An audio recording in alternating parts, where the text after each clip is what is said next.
இன்னைக்கு நம்ம பார்க்க போற வீடு வந்து பார்த்தீங்கன்னா, கோயம்புத்தூர்ல பண்ணியிருக்காங்க. ரூ. 2000 ஸ்கொயர் ஃபீட் ரேட்டு. கோயம்புத்தூர்ல இந்த ஸ்கொயர் ஃபீட் ரேட்ல பண்றதே வந்து ஒரு பெரிய விஷயமா தான் இருக்கும். இத விட அதிகமா தான் நெறைய பேர் பண்றாங்க. ஆனா, இந்த ஸ்கொயர் ஃபீட் ரேட்டுக்குள்ளேயே வந்து பார்த்தீங்கன்னா, எலிவேஷன் டிசைனு, அப்புறம் பால்கனியில பார்க்கக்கூடிய அந்த ரெயிலிங்கு, கிளாஸ் ரெயிலிங்கு, மெயின் டோர் பார்த்தீங்கன்னா டீக்வுட், பாத்ரூம் ஃபிட்டிங்ஸ் எல்லாமே பேரிவேர், ஜிஎம் ஸ்விட்சஸ் யூஸ் பண்ணியிருக்காங்க. எஃப்ஆர்எல்எஸ் ஹெச் ஒயர் யூஸ் பண்ணியிருக்காங்க. இந்த வீட்ட சுத்தியுமே 4 சைடுமே செட் பேக் ஏரியா விட்டு கார்டனுக்கான இடம் விட்டுருக்காங்க. அதனால இங்க செடி வச்சு தண்ணி ஊத்தும்போது, அந்த தண்ணி பேஸ்மெண்ட்ல ஊறக்கூடாது அப்படின்றதுக்காக, பேஸ்மெண்ட் லெவல்லயே பிட்டுஃபிக்ஸ் எல்லாமே அடிச்சு வாட்டர் ப்ரூஃபிங் எல்லாமே பண்ணியிருக்காங்க. இந்த பாத்ரூமுடைய வால் டைல் எல்லாமே வந்து பார்த்தீங்கன்னா, 10 அடி வரைக்கும் ஒட்டியிருக்காங்க. இங்க இருக்கக்கூடிய விண்டோவும் பார்க்கலாம். ஹால் ஏரியா பெருசு அப்படின்றதால 6க்கு 4 வுட்லயே யூஸ் பண்ணியிருக்காங்க.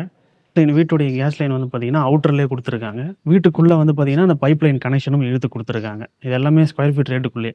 இங்க வெதரிங் கோர்ஸ் பண்ணி அது மேல பார்த்தீங்கன்னா, ஒயிட் வாஷ் அதோட பிரைமரும் அடிச்சு குடுத்துருக்காங்க. வெறும் மேல தான் வந்து பார்த்தீங்கன்னா, தண்ணி டேங்க் இருக்கு. அங்க போறதுக்கான இந்த மெட்டல் ஸ்டேர்கேஸ் குடுத்துருக்காங்க. இது ஸ்கொயர் ஃபீட் ரேட்ல தான். அதே மாரி அந்த வாட்டர் டேங்க் வந்து 2 1000 லிட்டர்ல வச்சிருக்காங்க. அதுவுமே ஸ்கொயர் ஃபீட் ரேட்ல தான் பண்ணியிருக்காங்க. இவ்வளோ பண்றாங்க அப்டின்னா, ஸ்ட்ரக்சர்ல காம்ப்ரமைஸ் பண்ணிடுவாங்களா? அப்டின்ற டவுட் இருக்கலாம். ஸ்ட்ரக்சரல் டிராயிங் படி தான் இந்த வீட்ட கட்டியிருக்கிறதா சொல்றாங்க. இது மட்டும் இல்லாம இன்னும் நெறைய விஷயங்கள் இந்த ஸ்கொயர் ஃபீட் ரேட்குள்ளயே இன்க்ளூட் பண்ணியிருக்காங்க. அது என்னென்ன அப்டின்றத டீட்டெயிலா ஃபுல் வீடியோல பார்க்கலாம். ஃபுல் வீடியோ நம்ம மனோஜ் யூடியூப் சேனல்ல இருக்கு.